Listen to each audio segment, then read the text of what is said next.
ప్రపంచంలోని అత్యంత పవిత్రమైన పర్వతం, కానీ ఇప్పటికీ ఎవరూ అధిరోహించలేని పర్వతం. అదే మౌంట్ కైలాస్. ఇది కేవలం హిమాలయాల్లోని ఒక పర్వతం కాదు, ఇది త్రిమూర్తులలో శివుని నివాసంగా భావించబడే దేవతల మంత్ర ధ్యాన స్థలంగా చెప్పబడుతుంది.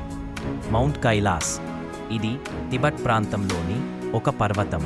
ఎంతవరకు ఎవరూ ఈ పర్వతాన్ని అధిరోహించలేకపోయారు. కైలాస పర్వతం చుట్టూ ప్రదక్షిణ చేస్తే మన వయస్సు వేగంగా పెరిగిపోతుందని అంటారు.